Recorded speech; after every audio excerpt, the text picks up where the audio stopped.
it should be some music that's like really getting you juiced so that you can like really have fun with it and then get to that space of even having fun. Is this the best time you guys are having so-called in a long time? Yeah, for me. With for the me, shows, I'm for having sure. a good time. Getting paid, for sure. We control our own destiny. There's nobody telling us what to do and when to do it. Man. And it's kind of like, it's new, so we're still learning how to even do that. Big Boys Neighborhood, beautiful day in the neighborhood, ladies and gentlemen. Lord have mercy, I've been waiting on this one. Pharcyde in the neighborhood, man. What's up, my bro? Imani, Fatlip, Trey, Slimkid, what up, my brothers? What's up? What's up? Hey, long man. time. Ain't it, man? Hey, man, I don't think people know how much history I really have with the Pharcyde, bro. We have all of our history. Yeah, man. All of it. Hey, dude, you know what's wild about this, man, is it's a hella full circle moment. Anytime somebody asks me how I got into radio, right? And I don't know if y'all ever seen any interviews that I do, like, how you get into radio?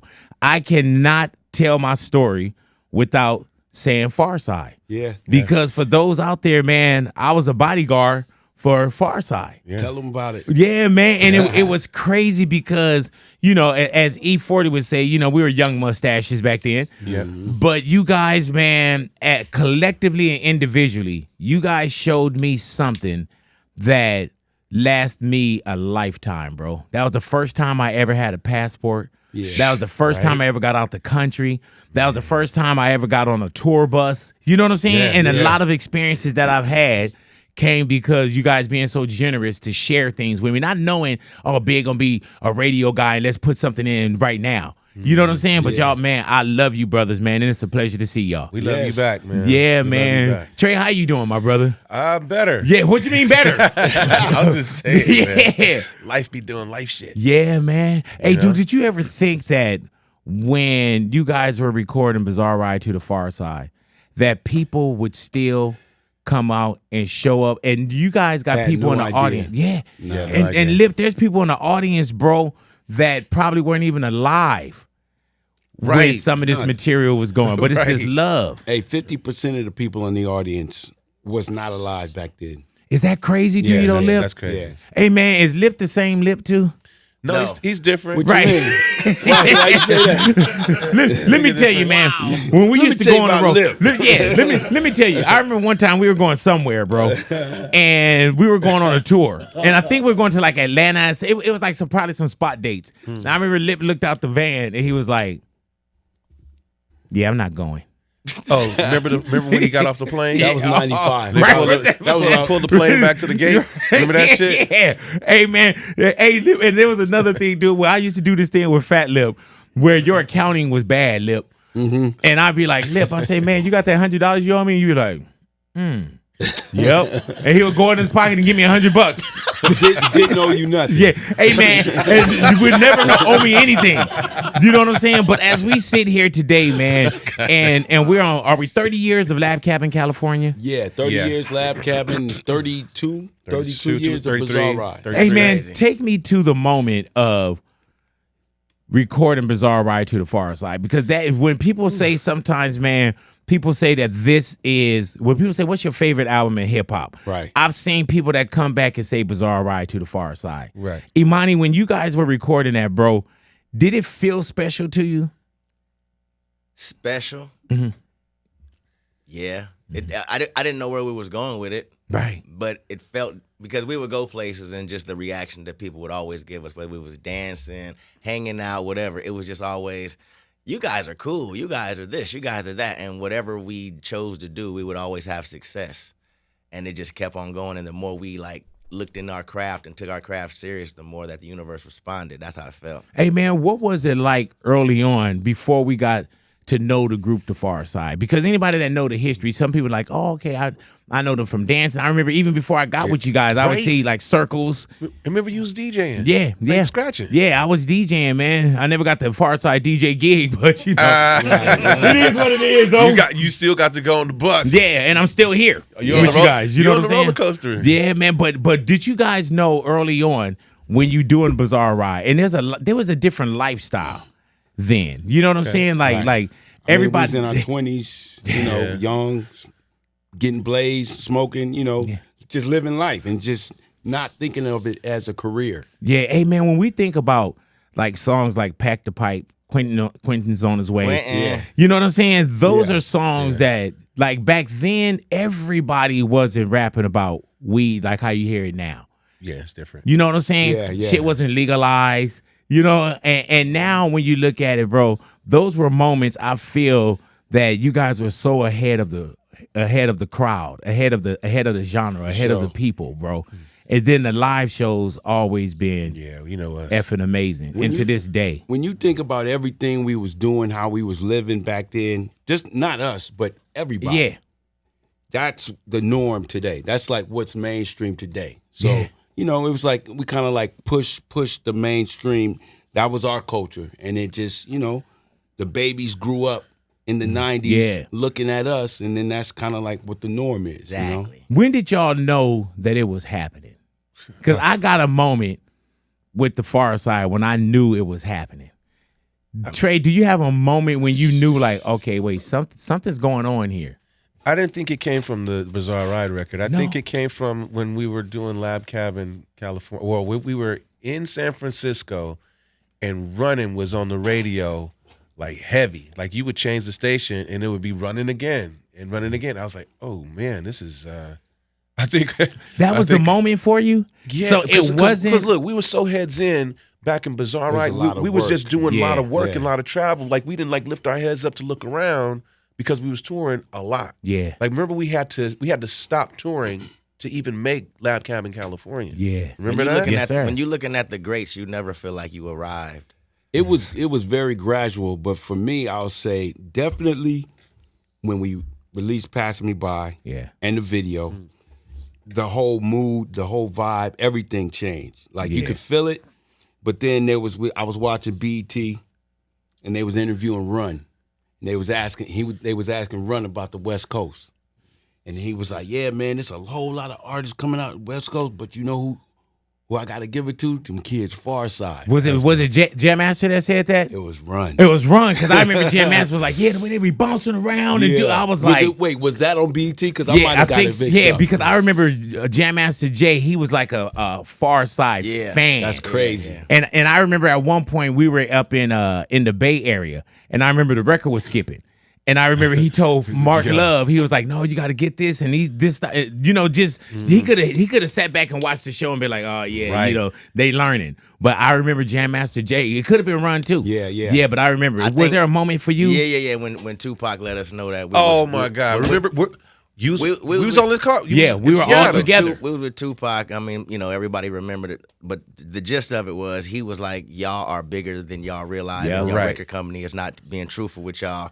And we're like, is Pac saying this? Yeah. And it really felt like, damn, people know. Hey, man. And that was a moment that was like, I've told that story, and I doubled back because I had to double back to Pac and be like, man, don't tell him that shit. Because you remember, man, like, Pass Me By, because I remember in the van or where we were in, y'all, Pac, you guys told Pac, y'all was like, yeah, we're not platinum. And Pac was like, y'all not platinum. Y'all getting fucked. Man, but they must have promoted like 900,000 of y'all fucking. Where I go, I hear that. Hey, yeah, and he told y'all, man, y'all better bust up in that motherfucking record. And I'm like, he did say that. Yeah, but I mean, that was normal back then.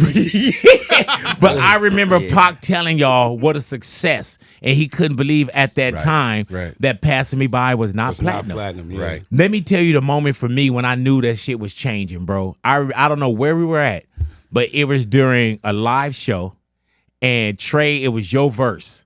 And you said, I'm shooting for her heart, got my finger on the trigger. Yeah. She could be my broad.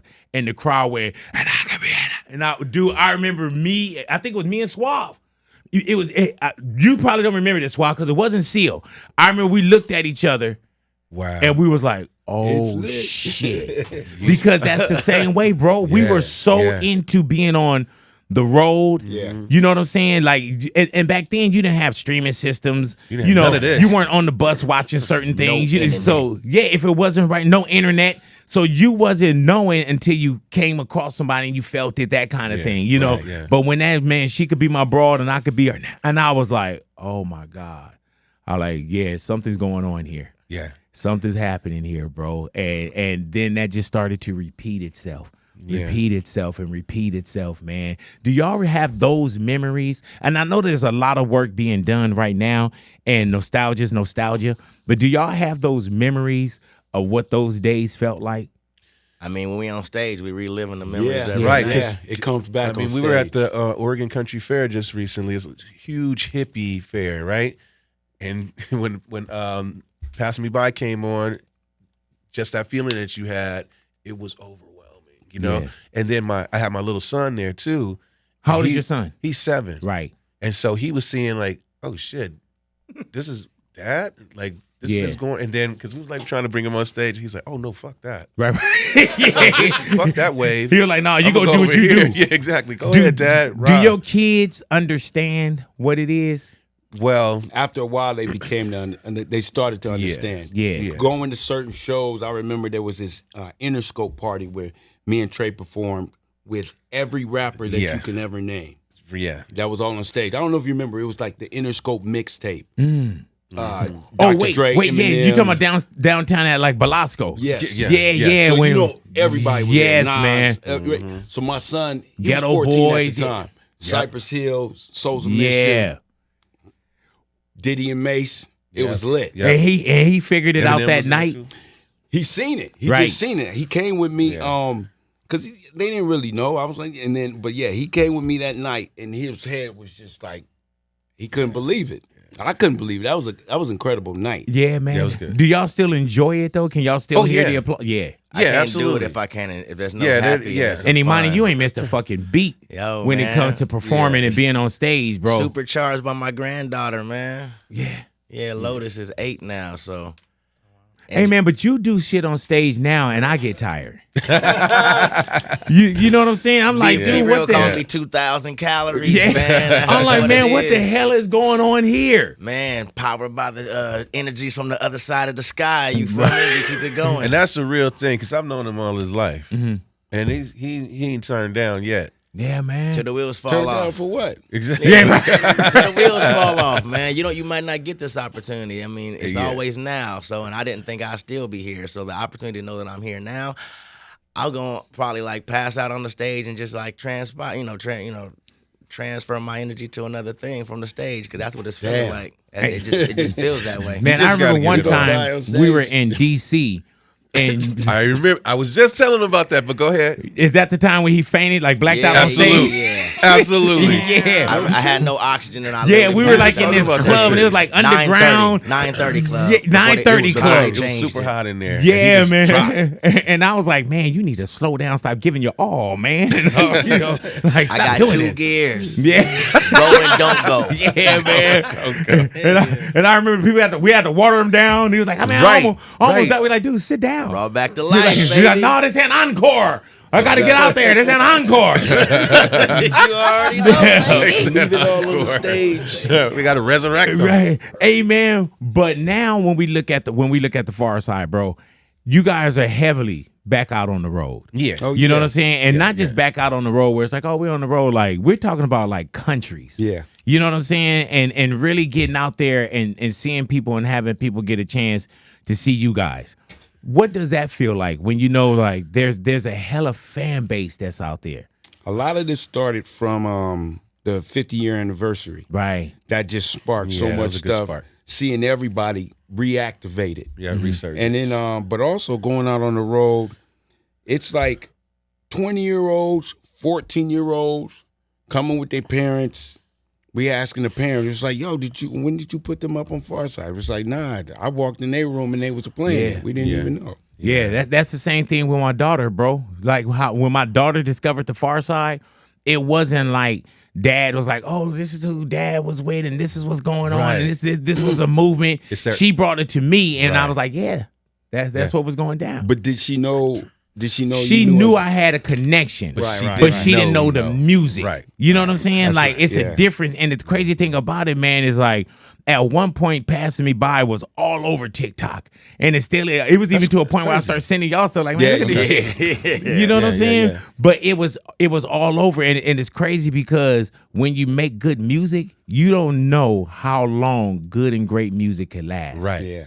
You know, and you keep yourself where people can go see you. And one thing I would say is that when you guys show up, y'all show up to blow up. Y'all sound like what you sold us. Yeah. You know what I'm saying? Yeah. Very energetic. You hit your lyrics. It's just a different school. Not disrespecting anything that's happening now, but y'all just came from a different school of art and performance. Yeah. We're fans of the music also, and we also buy tickets to concerts, and I want to be entertained, and I'm sitting out there like, watching people like, man, if I was up there, this is what I'd do. When I get my chance, that's what I'd be doing. Right? Because people be boring. They be, wasting my money. Like, when people come, they want to be entertained. They don't, so it's like, it's a show. Yeah. And we always treat it like this is our first or our last show ever that we ever going to do. Right. That's the mentality since day one. Because it's been taken from us. You know what I mean? Right? How so?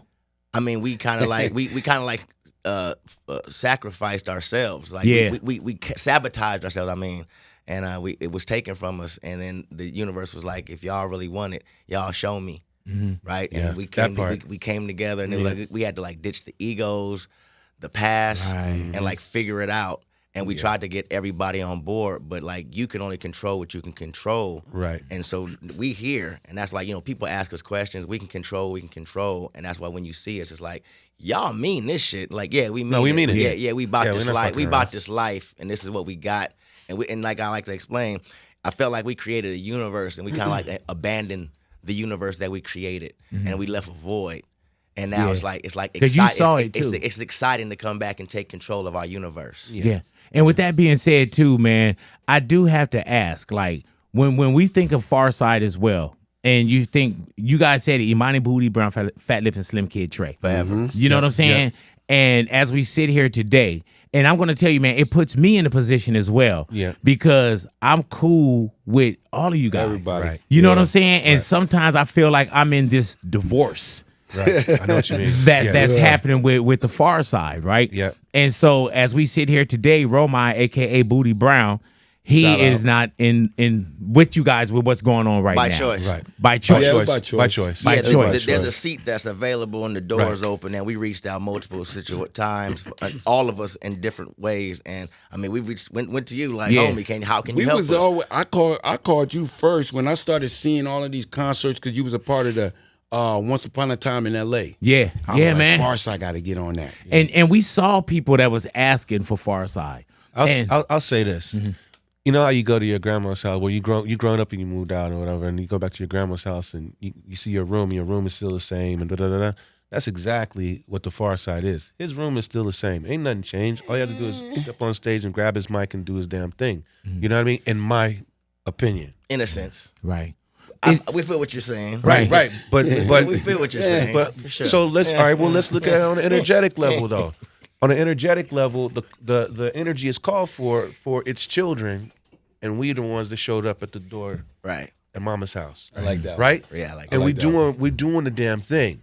So when you done like kind of like frolicking and shit and looking up, whatever, and you stand up, the energy is like the sun. It's blazing. I can't do nothing but what the energy tell me to do. Trey can't cuss at home. Right. Because it's a cuss jar. So when he get with us, he be on some pirate. He be on some pirate shit when he get around us. But when we're around him, we can't even. Hey, man. But shout out to Bootie Brown. We play the acapella to Pass Me By in every show because we not going to try to do that. No, you said the Imani, Bootie Brown, Fatlip, and Slimkid3. We're the gods of the universe that created. He just ain't here right now. But, really? But and I think I know the answer to this, but just because we are sitting here talking, has there been an extra reach out from anyone? I think all the reaching out that was going to happen has happened. Because Imani was definitely spearheading. We tried because I was on both sides. I was on both sides. So I was trying to, I tried what I can only do what I could do, and I'm only, I can only be responsible for myself. And I was just excited that the brothers accepted like the olive branch, and we just worked it out. And that's you got to start. That's where you got to start. And then you got to think, man. It's like is it hard being in a group? And yes. the reason why, yes and no. Let's let him finish. And the reason why I do ask is because with me, it's been Big Boy's Neighborhood. You know what I'm saying? I never had the Big Boy and show. Right. So I can move pieces around and I can do this, but it's still Big Boy. Right. I couldn't imagine if I had to depend on 3 other people for this connection that everybody loves. Yeah. And then those pieces of the puzzle you know, because we're all grown. We all, you know, there's kids, there's lifestyles, there's this, there's that. And we grow either together, we grow apart, we grow different, whatever it is. Right. But I feel like that's what's been going on with you guys as far as like being collectively. And then sometimes it's harder to come back in unison. It's difficult to deal with yourself. Right. And so to come back with 4 people that are trying to deal with themselves at the same time, I mean, we're still growing. We were like kids. Like, we became men. We have families now. We became businessmen. We running businesses. That's a process. So it's like, and then to have to bring that back to the group, that's a good thing if you can figure out the thing with yourself. Well, we also had to restructure it. Like, it wasn't going to be like it was back in the day when we were just hanging out. Right, yeah, you know? yeah. So like, that's what we had, that was the work we had to put in before to get to this point. I think there's a lot of heavy lifting with any situation that you're going to call something. You know what I mean? So it's more than just me that makes this boat float. Right. You know what I mean? Or this plane fly. You know what I mean? It's like when you get out of, because doing the solo stuff when I did, right, man, it was like pulling confetti out of your pocket. You doing that shit by yourself. Ain't nobody fucking helping you, and you know the whole deal. And that's not only that, but there's so many departments to make a thing successful. You know what I mean? Like when you look at May Company, it's composed of these different departments that make up this one situation that, you know, that people come to. Shout you know out what to I mean? Jay Swift. He say all the time, Pharcyde is a band. That's what we are. It's everybody contributing to that one sound, that one vibe, which is Pharcyde. It's a band and it's a brand. Hey, man, I did this show with a director by the name of Mick G. It was called Fastlane, right? It was a TV show. And it went one season, great TV show. And I remember I get people still to this day that say, man, are they bringing Fastlane back? And I'm like, nah, that's not going to happen. You know, because we're 20 years removed from that.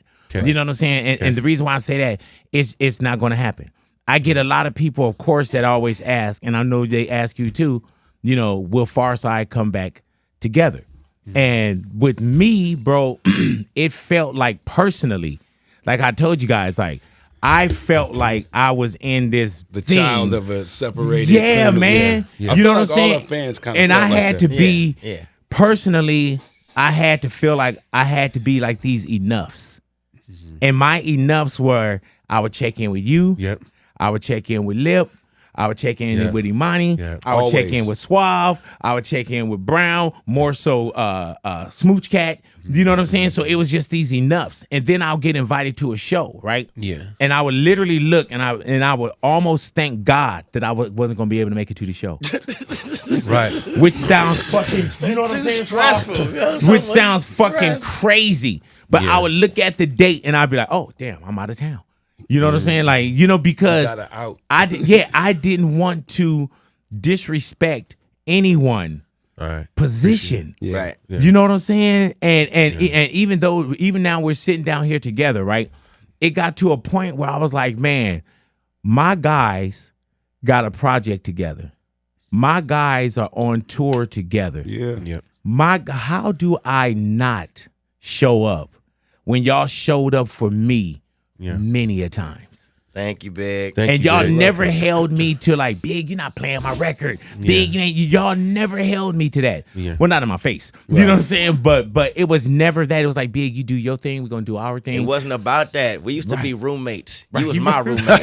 You was my roommate. You feel me? You was the last person to cut my hair when I started growing dread. And you was like, you ain't growing no dread. Remember that? You grew them. You're like, I don't grow dread. I'm like, no, you're not. You used to hook us up with things that have, you know, off the record. You used to hook us up with things. You was my nigga. Like, you my nigga. Like, it has nothing to do with music. We just happen to make music, but we forged a friendship that was beyond that. A brotherhood, man. We are family, my dude. You know what I'm saying? And, like, your success was our success. Yeah, man. And then I will say, it's much appreciated for you always, like you said, you was always checking in, seeing how everybody was doing. Yeah. We dropped some music when the first video that we dropped that you know when we talking about, we filmed it in like Oakland or something. It was like the first video in like 15 years that you saw all of us together. You had hit us up and you was like, yo, I love that. You know. Yeah. So and it's an authentic love too, man. And speaking of roommates with Imani, I remember one time, because I used to be like over 500 pounds, right? Probably 400 when I was with you guys. You know what I'm saying? 400 plus. But it was crazy. I remember, man, I think it was me and Fuzzy on the plane. and it was a 3-seat row. And it was me, I'm 500 pounds, Fuzzy probably like 3 and some change, God. like, 3 and some plus change. Nigga, y'all just had to sit close together. No, and then Imani's seat was in the middle. And I remember, do you remember this, Fuzz? He came to the row and he looked over at Suave. He was like, dude, this seat don't exist. Like, where the fuck am I gonna sit at? This seat don't exist. Like, Suave, look at this. Hey man, he looked like, dude, I can do all kind of contorting and shit. But he was like, but I'm not getting in that seat, bro. Ain't no seat. Yeah, he said that seat does not exist, man. That nigga was an armrest. Hey man, but when we think about the Pharcyde today, and we look at what's going down, man. Now you guys got a show that's coming up tomorrow. Oh yeah. As we sit here today. Yeah. And with that show, people showed up. People are showing up, man. Sold out. Yep, sold out. Yep. It's hard to sell all at home too, because we all want free shit. You know? Tell me about it. You see Milk Dud over there sweating. Yeah. He got the guest list to worry about. Oh yeah. Hey man, but what does that feel like being at home and people coming out? Man, we're gonna have some good. surprise guests. A lot of people that was been on this journey with us from LA, all the MCs. So it's gonna be a legendary day. Right. But it always feels great. It always feels good to be in. Is it crazy that you guys could throw like a celebration for yourself? and understand what I'm saying? And people show up. Because I've seen where you guys, the Roots y'all popped out too. You know what I'm saying? Like so people understand that was hip hop where they say, man, Pharcyde, we want you to come. Yeah. And now people are coming to celebrate you guys. We got to that point where the music ain't ours no more. It's Right. It's theirs. It's And theirs. it just went through us. Yeah. But it's their music. When you It's get like- when you get in a mind state of, it ain't about me, it's about the fans, and like really, because like we did it so much and so long, it's like, yeah, you can get fucking bored doing the same shit all the time, right? It's like nigga, it's not about you, it's about the fans. And once I got into that headspace, I can do this every day, all day. They Why? can spend money because on we're just like kind of just shining on them. And at one point, You know what I man, mean? we did see these different variations of the Pharcyde. Yeah. Like the Trey, Temptations. you went, you know what I'm saying? Like who you ain't me. Oh, That's part of the story, though. Yeah. Yeah. It takes a group like us to pull it off like that. And that's why we had. But at one point, Trey, you went and did your own thing, I and did. that was what was Yeah. that? Phoenix. Legend of Phoenix. Legend of Phoenix. So Yeah, you go and you do that, and that's a life calling, right? And that shit was difficult, actually. How so? I ran into a lot of hiccups, and then I changed my name to the Phoenix and the whole deal. And marketing wise, I was like the dumbest shit I could have ever done. But the silver lining and all of that, I learned how to.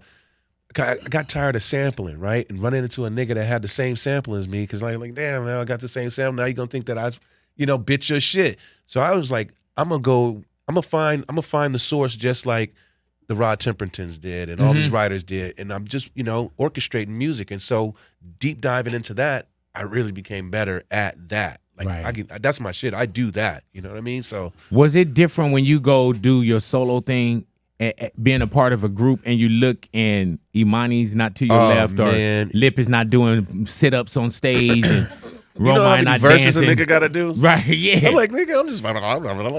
So even with that evolution, with that change, right? At any point, do y'all feel a certain way when Trey goes to go do his thing? Do brothers feel a certain way? You mean when? Back then? Back then. Yeah, I mean, everybody tried it. We all tried. Yeah. Well, the three of us have I tried it. I never had a problem because we was so far away, but it's like quantum entanglement. You feel me? It's like no matter how far away I am from these dudes, it still activates. Right. You really? So I don't know where Trey was at, but if I'm on the stage, I'm like, yo, Trey's somewhere doing the show. If you go see him, Yeah. it's connected to me on some level. Represent that. And my partner was having problems with me like saying certain things like that. It made it like kind of difficult because it's all, like I said, Imani, Bootie Brown, Fatlip, and Slimkid3 forever, right? No matter if we together, that's the source. That's what happened. That's where it came from. And so I always feel that when I'm on stage, I feel that. I mean, I was doing these niggas verses. It's like, how am I gonna be like not fucking with niggas and you doing verses? It starts to get to a point. And that's where I had enough. I got fed up and I was like, Fatlip alive. Oh, Yeah. why am I doing this verses? Like I had a aha moment with myself in the mirror, right? And I was just like, this ain't right. It don't feel right. And is this at the time when it's you and Brown? Yeah, this was before I got with them, but I started having like hiccups in my own like realities and shit. And I just was like, Fatlip is alive. I came when we first met up and we was cool. You invited me to the show, the Dilla show. I mean, cause I was. And I said, man, let me do my verse. It was like, we'll talk about it. And that was kind of weird. I was in the crowd and they was doing my verse. They were doing your verse? I'm trying to make it work. Right. I know the parties involved. It wasn't time yet. That's not. He wasn't open. He ain't to that. going for that. But you should be at the show, homie. And we was killing it. It was so weird because I'm talking to this dude at the show and they all standoffish. And I'm like, ain't nobody gonna save us, dog. We gotta save ourselves. Right. And it just got to the point where it all folded in on me. Cause I was with Brown, I was looking at them, and I went to their show, and I was like, I gotta go represent my niggas, man. I'm over this shit. And this is at the time when it's Fatlip and Trey? Yeah. And then when he came to the shows, him and Ivy, came over to the show, and I couldn't wait to hug this dude. And me and Brown was doing shows. It wasn't like, oh man, I don't have no money. Yeah. Because y'all was active. It wasn't a money thing at all. I was like, I know Fatlip's kids. They the same age as my kids. Trey, my godfather, my son. This shit ain't right. And I just couldn't take it no more. I couldn't take it no more. And I was like, I'm not doing Fatlip's verses no more. As long as he alive, I ain't doing Trey's verses no more. And then me and Romite started having like conversations that was just like difficult conversations that I didn't want to have. Because I'd rather not deal with it. But it got to a point where, like I told you, my granddaughter, like, I wanted to take on more responsibility. Like, you know what? I'm about this life. I want all the smoke. Hell yeah, we gonna have this conversation, nigga. Yeah, what's up? And I just started getting more and more energy and power and like, this is happening. And I felt like I was on a mission from God, like straight up. And everything I did the right thing. I got more money, more opportunity, more phone calls. And I was like, that's not even worried about no money, homie. The Pharcyde is a vibe. It's a movement. And if we don't get the vibe right, it ain't gonna be right. And then little by little, we started getting the vibe right. And then God just started showering us, like literally, just phone calls. God just kept on coming, and God has not stopped. Like literally, the numbers just keep getting bigger. Like literally, it's almost like a phenomenon. Like when I do the wrong thing, I hurt myself and get messed up. When I do the right thing, my bank account triple. Like, but you know the craziest part of that is for probably like about 15 or plus years, people was trying to tell us. Right? You can't. Nobody can tell you something. Right. When the student is ready, the teacher will appear. Yeah. When you're ready to hear it, you're going to get the message. And I wasn't ready. But when the message came, I was hell-bent. Damn. And at one point, you were hella solo. Hella. Yeah, you were. Yeah. Was that by choice, design, or? I was trying a lot of stuff. I had my mind set on, I really wanted to be a producer for the whole time. And so those times when I was hopping off the plane, there was other stuff going on, disagreements and stuff like that. But mainly, I had got some money, I got a studio, and I kind of got tired of doing shows. So I was really trying to make beats. I wanted to be like Dr. Dre. Right. Not a bad thing to be. Yeah. So and you got to try though, right? Got to try. Hell yeah. Try. And then so like that's kind of like where my mind was, but yeah, and then this like the What's Up Fatlip thing when my whole album was talking about how whack I am. Right. Gotta try. Right. I tried. And then one day I woke up, I was like, nah, I'm not really a solo artist. I'm not a solo artist. Like I got a lot, I'm very creative, super creative.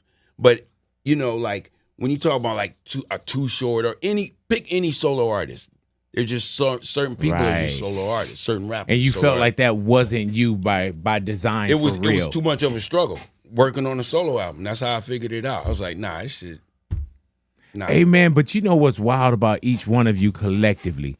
Each one of you, and then collectively, each one of you are so amazing as individuals. Yeah, thank you. You know what I'm saying? Like I know, and not that I know what I'm gonna get from Trey, but even on the new project, right?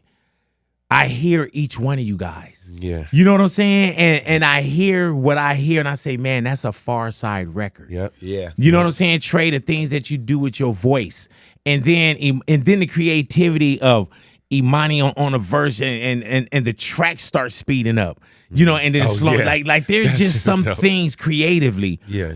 And lyrically and delivery, just you guys are just amazing to me, bro. And I learned so much from being on the side of you guys and being on planes and tour buses with you guys. Like y'all could have did something that was made me so sideways that I wouldn't have fucked with you guys forever. Right. That's what I'm saying.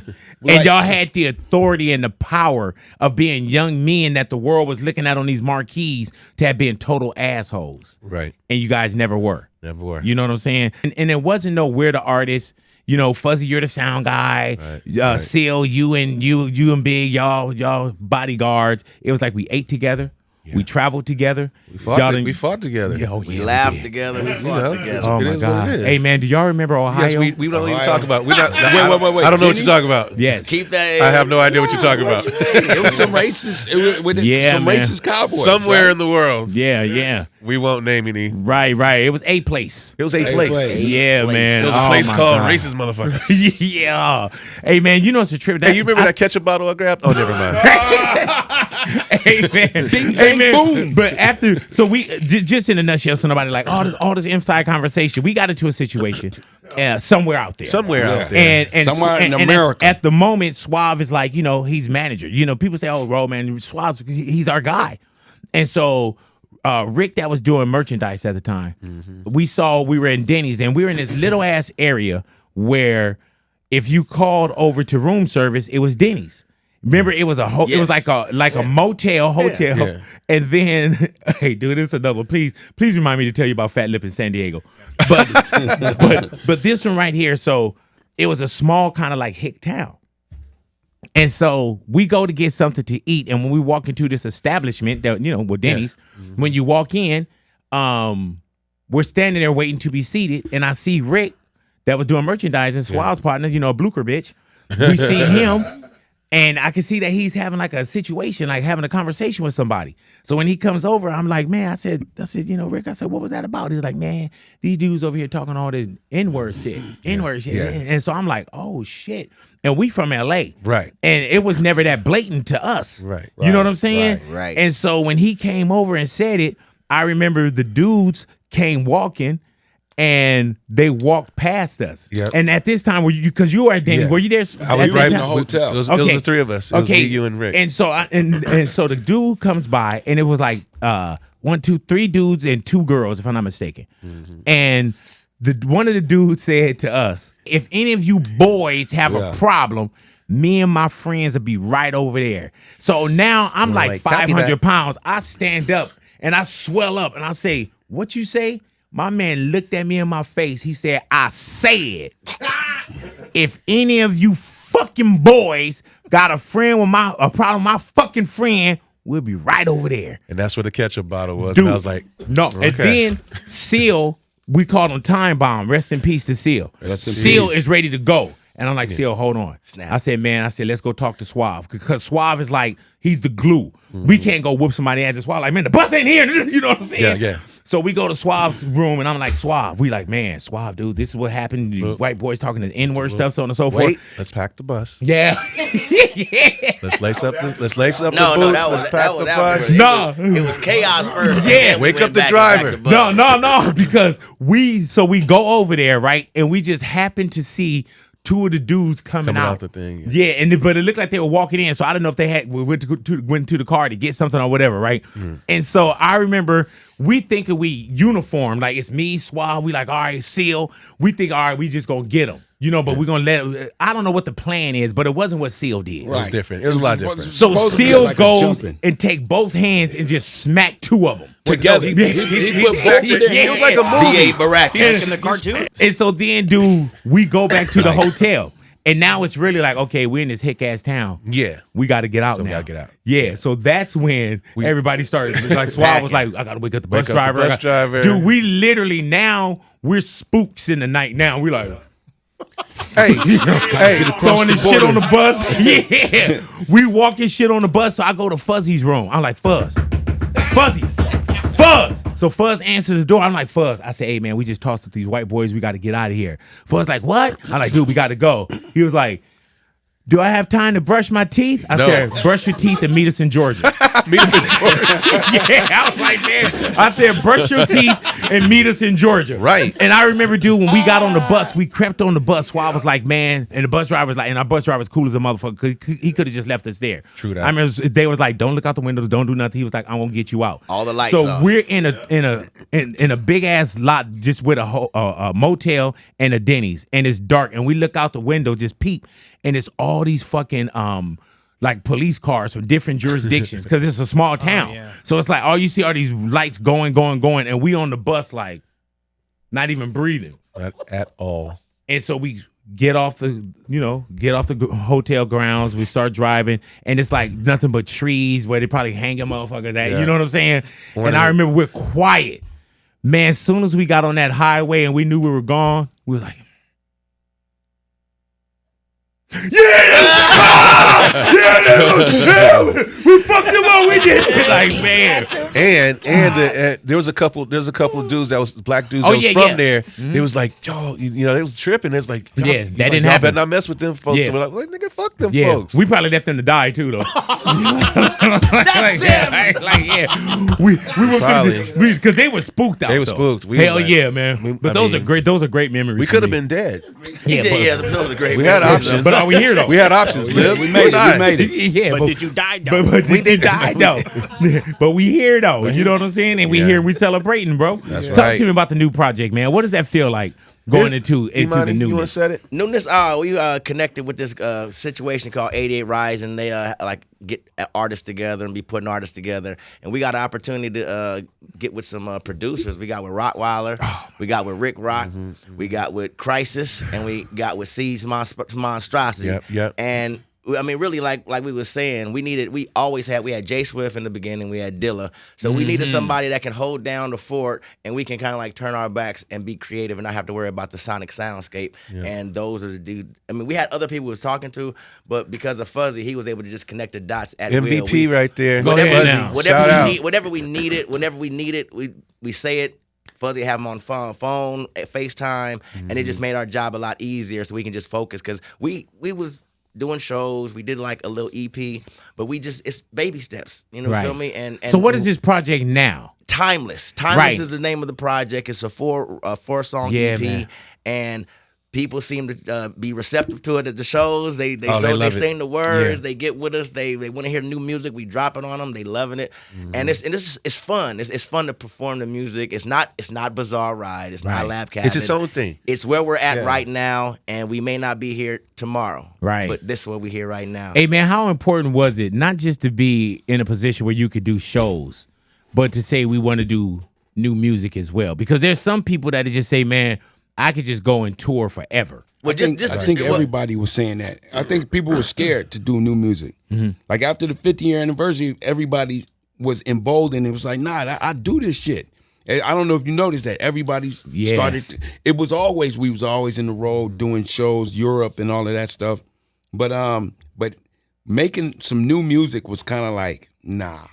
Really? I think Nas was the first. Not for me, but go ahead. No, I'm talking about if you look at rappers that was coming out with new projects that was actually, out there competing. Nas got a Grammy. I feel like that emboldened people to just get back on the Do mic. you not and be in your studio. own way though sometimes too? That's Yes. what I'm kind of saying. Yeah. Yep. Yeah.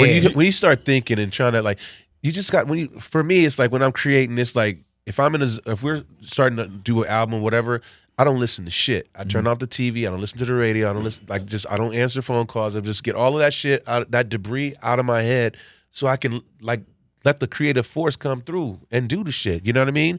Let the record, like people are, like the beats. Like thanks to Fuzzy bringing us some beats that like activated me to even want to do some shit on it. You know what I mean? As opposed to this is a beat and it's a cool beat and now you got to try to force yourself to do it. Right. You shouldn't be doing that.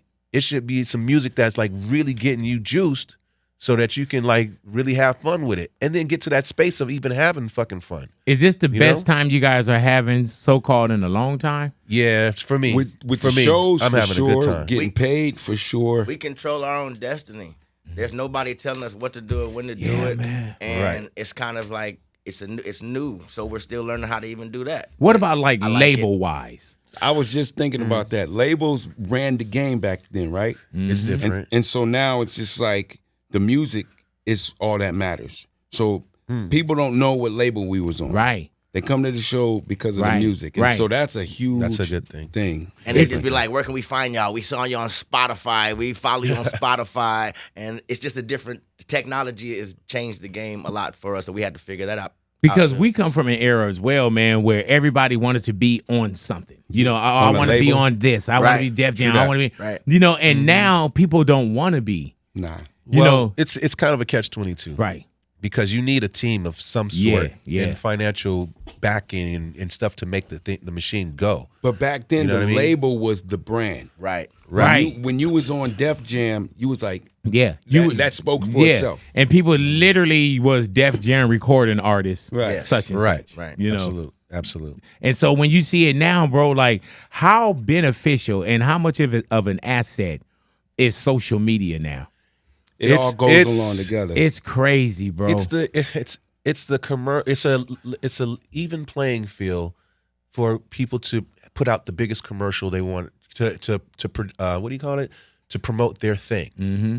Isn't that crazy? Because now you don't have to pay. Now you don't have to pay the payola stuff in this direction for this big thing, and it's a monopolized situation that keeps some motherfucker out, right? You do it in a different way, in a grassroots way, but you know, I don't know. It's just an open area for people to be as creative as possible to get stuff out to the youth or whatever. You know what I mean? It's a different angle. It's not TV. It's some different thing. You know what I mean? And the project, why is it named as such? Well, we had a song called Timeless on there, and then we was like, damn, that kind of just makes sense because Pharcyde is timeless, music is timeless. I mean, ageless. I mean, it is. It's kind of going back to what you were saying earlier about when you listen to the Pharcyde record, Bizarre Rider or Lab Cabin, it feels refreshing. It feels brand new. You know, and it'll continue to feel brand new to people that show up to the trough to drink. You know what I'm saying? So it is timeless. Like when you put the needle to the groove, it's like, man, it activates your soul. That's why they call shit soul music. You know what I mean? Like when you listen, I was saying it the other day, when you listen to Earth, Wind and Fire or New Birth or the things that we grew up on, you felt energized. You felt like you was going somewhere. You felt like you had, life meant something. You know what I mean? So that's what you could be sitting right down on the couch and it took you everywhere. Take you to memories. It took you everywhere, bro. You know what I mean? So that's what I aspire to fucking do musically. Hey man, I've learned so much from you guys, and I have so many memories when it comes to and I'm talking about locked in memories in my head. Like there's a record by the Shy Lights that remind me of you. And that's the same record that reminds me of you. Where is it? Hey, babe, when I found out you were lying. Right, yep. Yeah. Anytime I hear that, I'm like in London with Trey. Out of my mind. That one, dude. And another one for me is, and I still use this to this day, man. We were rolling and we had to go out there, and we were in San Diego and we had a show out there, right? And so we pull up to this hotel, really a motel, right? And this is the Pharcyde's going. This is, and I remember dude, Fatlip looked out the window. He was like, "Oh, okay, yeah." He said, "Are we changing the tire?" And that meant, are we staying here for real, Swab? He said, are we changing the tire? Like, what are we doing here, man? And so anytime I pull up to some bullshit, I'll be like, man, are we changing the tire? Or what? And another, is Fuzzy in here? My God, dude. There's another thing that I do where people say something, right? And I be like, dude, I'm not tripping off of that. I'm rich. Right. And I got that, dude. Literally, like now everybody got this. Everybody got this device. Yeah. But we come from an era when we went to hotels and everything and motels. When you checked out, you had a phone bill. Right. You had before you could check out, remember Swab, you had to pay your phone bill. That's crazy. And so we're in London, right? And the project is about to come out over in London. Damn. And literally across the street, there was the label where we went, and if we needed to make calls, we would go across the street to the label and make the phone calls, right? Everybody except for Fatlip. Lip would sit on the phone and talk to his girl. Talk to my baby. So when we go to check out, Lip's phone bill is $5,000 US. Or something like Or that. something I like don't know that. if it's $5,000. I remember. It was. I don't remember $5,000. I remember like It was up there. It was up there. 25 what? yeah, it was Pence and pounds? it was 15. It was like 15. Yeah, so Back when 2,500 was So- $2,500. So if 2,500 pence and pounds back then, that wasn't like 5 racks. That was, man. 5 racks today. I'm just talking about when we were talking about pence and pounds Yeah. to the US dollar. Oh, right, I just right. remember 5,000. Yeah, But maybe for sure. I'm remixing. All right. No, and I remember but he back told. then when they said your Well, bill multiple was times this nigga had a shit like $2,000, that. that Hey, was dude, crazy. and I remember I told Crazy. Suave, I was like, dude, why Sweaty? He's rich. And then Lip was like, I'm rich. We didn't know what the fuck rich was. You know what I'm saying? my God. I'm Right. rich. Yeah. I mean, rich is relative. Exactly. Rich is, Exactly. if you was Exactly. right here and Exactly. you're not right there, then Whatever whatever it is, you are. Yeah. Whatever it is, you are. whatever man. you wasn't yesterday. Yeah, man. Hey, man, but the new project is here, man. And once again, congratulations to you Thank guys. you. Like I said, Thank I you. got Hell so yeah. many memories, man. Yeah, man. You know, and like I said, y'all was the first stamp on my passport. Y'all the first time that I ever did a sound check, got on real airplanes, and Yeah. you know what I'm saying? So my love for you guys runs so deep. Same. And Suave, thank Same, you. same. My first time going to London was with Suave, and I remember he lost my passport, and he said he didn't. Then I had to go get a renewal. Then 2 years later, he found my shit and had to come and apologize. Thank you, Suave. We knew you wasn't gonna be around us long, and we used to say that all the time. Cause Really? I never thought that. No, I never thought. I thought you was always going to be. No, we used to say Big Boy's personality, the way he is, something's gonna happen. That's what we used to all say. Like, he ain't appreciate him now. Just like we was with Dilla. We said the same thing with Dilla. We was like, dog, you're not gonna be around us too long. You gonna produce all stuff and buy it. Nah. You say you saw the destiny. Dog, he was my roommate. Right. So I used to be like, dog, and then he would bring us up on stage. Y'all ready for the fuck? All that, and it's like, So you saw it. come on, dog. I That's mean, crazy. I'm not gonna lie, I seen it too because we was all trying to freestyle, and you was actually the only one that knew how to freestyle. Well, Suave was good. Hey, man. Suave was good. Don't get that shit to him. But hey, whatever happened to the Funky Uncles though? Oh, my God. Man, Rest we in had to peace. rest in peace, Rest Sid. Rest in love. peace, still Yeah. love. man. Rest Yeah. in peace, yeah. It was just one of them things, you know. I would hate to be the one sitting here and people say, "Hey, man, remember such and such? Yeah, he got a radio show now." You know, I would hate to be like the failed rapper. You know what I'm saying? With, like, man, or they name that one song from me, like, "Hey, man, when you did that song called Too Fresh, bro, like, man, I remember Too Fresh or Too Deaf. Rock with your right, rock with your left. Yeah, I remember that, man. So now you do my it. God. But you know what's crazy, man? I don't know if y'all know this. Like, this is year 31 for me in radio, right? Damn. Do you know crazy. that I was going to turn down radio to stay with you guys? I'm They glad gave you a didn't. choice. I'm Like glad they you was like, didn't. what? The choice was mine, right? And you guys probably don't even remember this conversation, but vividly, Imani, right? And so I get this opportunity to do radio. And it was literally like, you know, do you want to do radio? And I was like, yeah, I'll try it. You know, and then I thought on it and I was like, man, this is like Pharcyde, Lollapalooza, you know, and this is like, man, wait, we about to do something with Tribe Called Quest and De La Soul and all this. So I'm thinking that. And I'm like, nah, man. And I remember I told Fuzz, I was like, dude, I'm not taking that radio shit. I'm like, man, I want to go do this with the Pharcyde, so on and so forth. So I remember it was Imani and it was Brown. And I don't know who else was there, but I remember Imani and Brown's voice.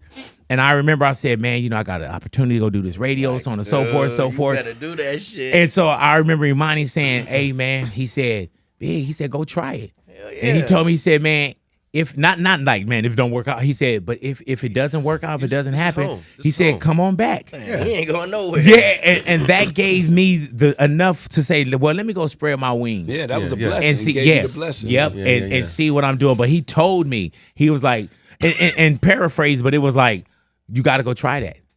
You know what I'm saying? You got to go try it. And if it doesn't work out by any means, if somebody not doing you right, whatever it is, come on back. I remember saying it's like I remember saying we not going nowhere. Like something like that. We ain't going nowhere. Like, you better go do that shit. Hey, all man, right? and I went and I did it, bro. And I'm telling you, man, like, even just having that blessing of knowing, like, man, if you reach for the stars and you do so-called fall, you landed right back home. Yeah. You know what I'm saying? Yeah. And that's why, bro, to this day, I love you guys. Love you And too, man, man. I love Love you, seeing you bro. healthy.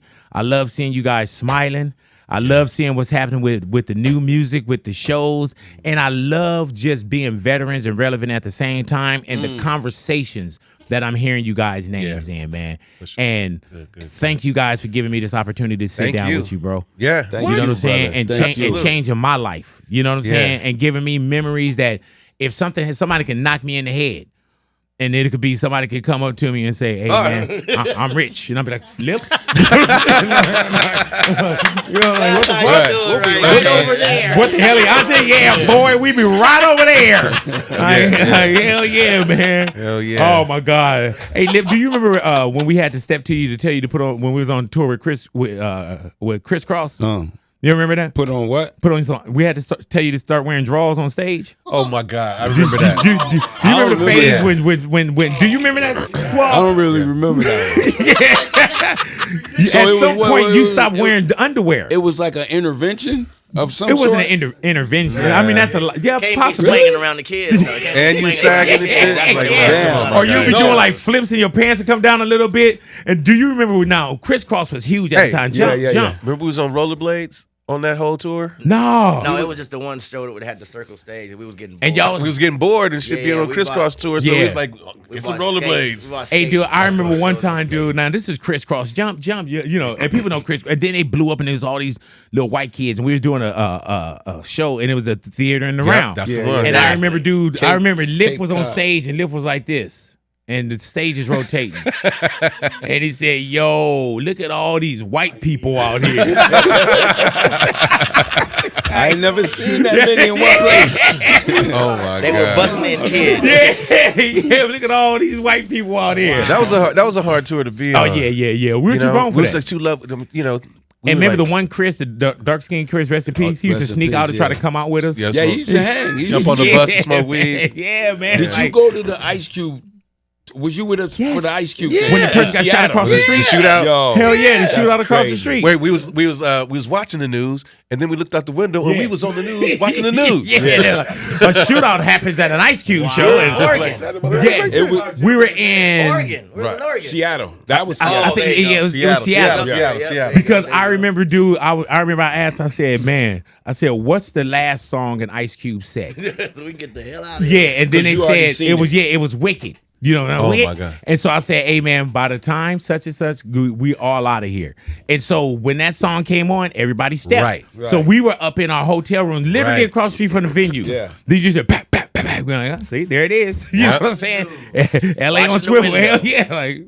But LA on swivel. Hey, remember it was such a big tour for us to be on. Yeah, man. And it started like that and ended. Hey, just dude, like that. Was the tour I realized how big California was. I never knew how big California was till we was on that tour bus. Right.